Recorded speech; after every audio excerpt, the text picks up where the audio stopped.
भिगवणमध्ये आईच्या आणि भावाच्या डोळ्यांमध्ये चटणी टाकून मुलीचं अपहरण करण्यात आले। आज भिगवणला हिंदू जनजागरण आक्रोश मोर्चा आहे, त्यासाठी मी निघालो आहे। तसेच या संदर्भात मी आयजी फुलारी साहेब यांच्याशी संपर्क साधलाय। पोलीस योग्य तो तपास करीत आहेत आणि मुलीचा शोध घेत आहेत। तसेच मुलींच्या मध्ये आणि पालकांच्या मध्ये जनजागृती झाली पाहिजे आणि मुलींनीही पालकांचं ऐकलं पाहिजे।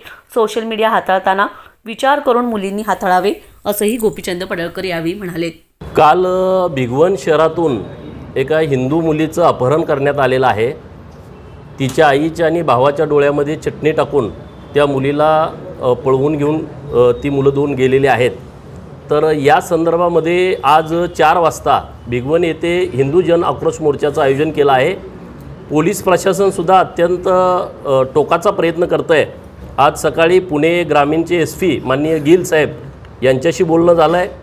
राज्याचे मुख्यमंत्री माननीय देवाभाऊ यांच्याशी बोलणं झालं आहे आणि आता सांगली एसपीनी पण मला या विषयावरती बोलावलं होतं। एसपी ऑफिसला गेल्याच्या नंतर आपल्या कोल्हापूरचे आयजी माननीय सुनील फुलारी साहेब यांच्याशी चर्चा झालेली आहे। पोलिसांनी 6 वेगवेगळी पथकं नेमलेली आहेत आणि त्या मुलीचा शोध सुरू आहे।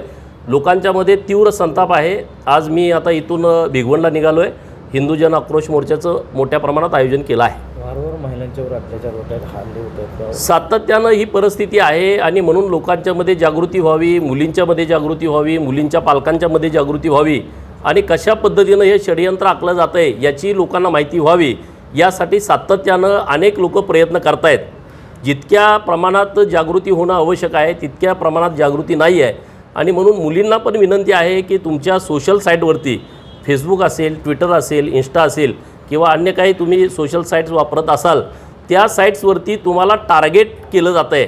10 मुलं या मुलींना नावं बदलून हिंदूंची नावं घेऊन किंवा वेगवेगळ्या डीपी ठेवून त्यांना फसवलं जातं आहे। तर मोठ्या प्रमाणात जागृती होण्याची आवश्यकता आहे, आम्ही ती करतो आहे। पोलिसांनाही आव्हान आहे, विनंती आहे की असे कुठं प्रसंग घडत आहेत तिथं तुम्ही आईवडिलांचं ऐकून घेतलं पाहिजे, त्यांना बोलण्यासाठीचा जास्तीचा वेळ दिला पाहिजे आणि त्या मुलीचं मतपरिवर्तन करण्याच्या दृष्टिकोनातून मदत केली पाहिजे। माझी आज हीच मागणी आहे की ती मुलगी आईवडिलांच्या ताब्यात तात्काळ दिली पाहिजे पोलिसांनी आणि ज्यांनी कुणी हे कृत्य केलं आहे त्यांच्यावरती गुन्हा दाखल करून त्यांना अटक केली पाहिजे, ही आज आमची मागणी आहे। जिल्हा परिषदेचे